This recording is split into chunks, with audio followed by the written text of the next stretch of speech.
O Senhor esteja convosco. Ele está no meio de nós. Proclamação do Evangelho de Jesus Cristo, segundo Marcos. Glória a vós, Senhor. Naquele tempo, Jesus disse à multidão: o reino de Deus é como quando alguém espalha a semente na terra.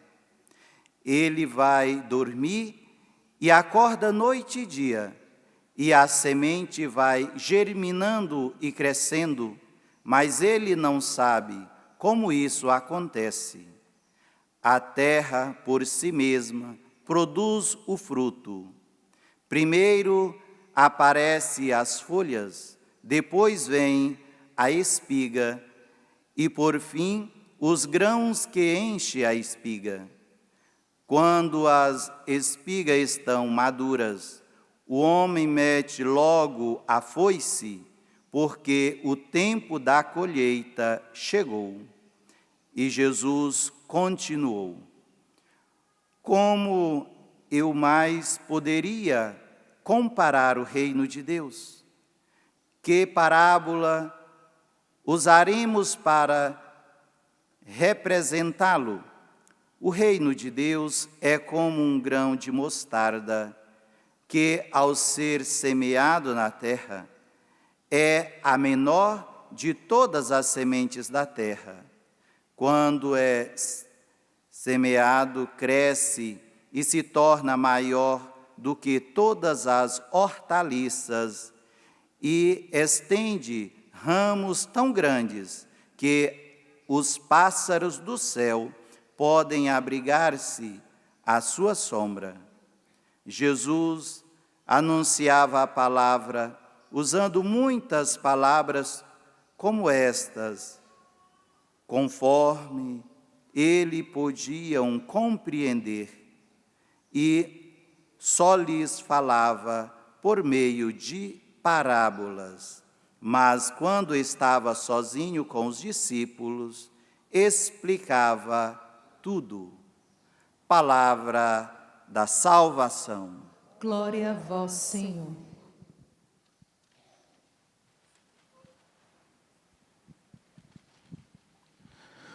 Boa tarde mais uma vez.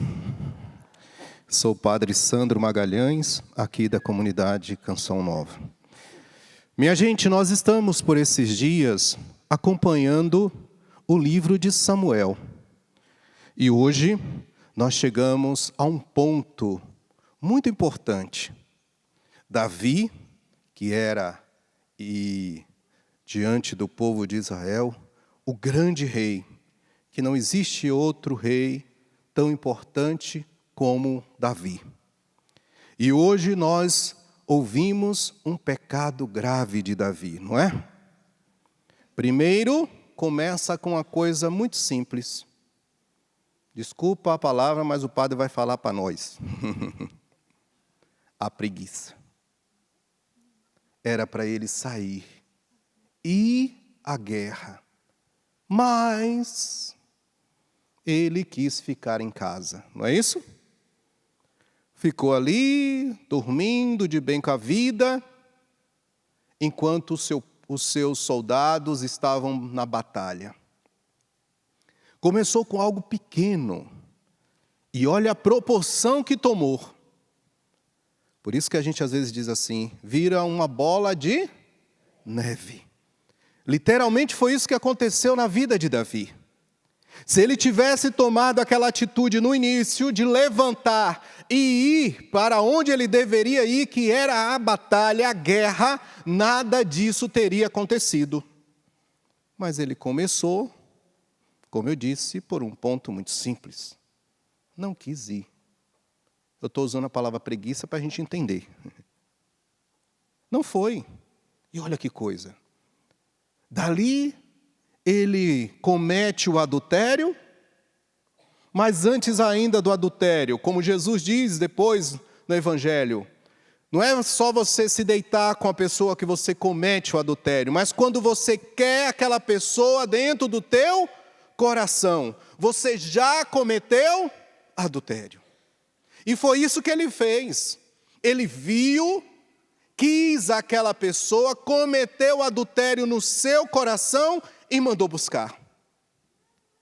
A mulher veio, era rei, se deitou. Dali, ela ficou grávida, como a gente ouviu. E aí vem as tentativas, desculpa a palavra, viu? Malandra dele de tentar resolver um erro que foi ele quem cometeu. Chama, vem Urias, tadinho.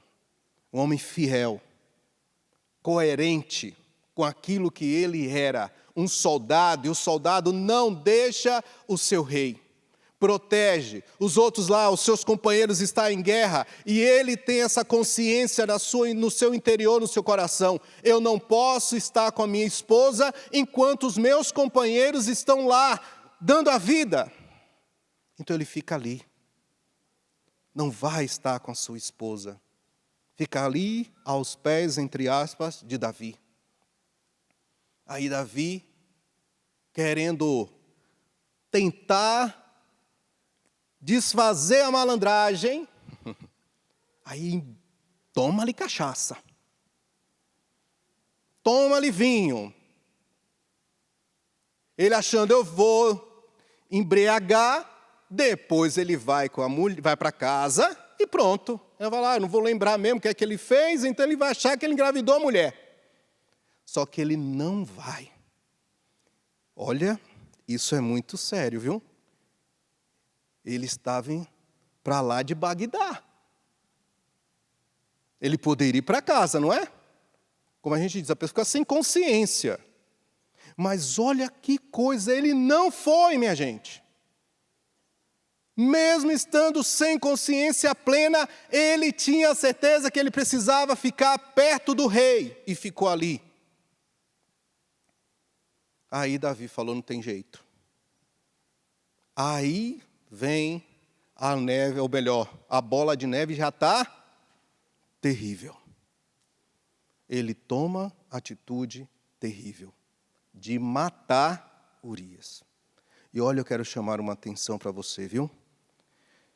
Porque esse símbolo aqui, na leitura de hoje, é para nós hoje também.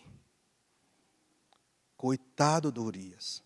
Ele levou nas suas próprias mãos a sentença. Ele levou aquilo que o rei já tinha programado, colocou na mão do coitado. Olha que coisa, minha gente, como esse homem era fiel. Porque nem abria a carta, ele abriu.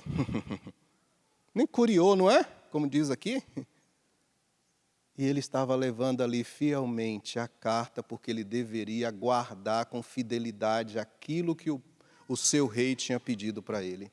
Entregue isso lá para o seu chefe. E ele com a sentença da morte dele na mão. Como que a gente carrega a nossa sentença na mão também, né? Os celulares da vida. Quantos casais que levam a sentença da morte do seu casamento no celular? Cuidado. Não precisa falar muita coisa, né? Todo mundo entendeu, né? Então ele levando aquela sentença e acontece como a gente ouviu. Morre muitos soldados, e dentre esses soldados morre Urias. É para a gente refletir, parar um pouco e pensar, o que eu estou fazendo com a minha vida? Eu estou sendo Davi, na vida do outro, ou não é que você, só vou pegar esse gesto de Urias, viu? Para você entender. Eu estou com a sentença da morte na minha mão. Como é que está a sua vida diante de Deus? Eu quero pedir para você ser curioso, viu? Olha o que é que você está levando na mão. Olha o que é que você está fazendo da sua vida. Agora você pode ser curioso. Para você chegar diante de Deus e falar: Senhor, eu tomei as rédeas da minha vida. Eu caminhei, eu fui fiel. Ou você tem outras escolhas. Vou ficar por aqui. Que essa primeira leitura já mexe com a gente. E é para a gente ficar mexido mesmo. Refletir, pensar. Porque quantos de nós nos encontramos aqui como Davi, que deixamos de fazer algo tão simples e aquilo vira uma bola de quê? De neve. Não deixe a sua vida virar uma bola de neve. Louvado seja o nosso Senhor Jesus Cristo.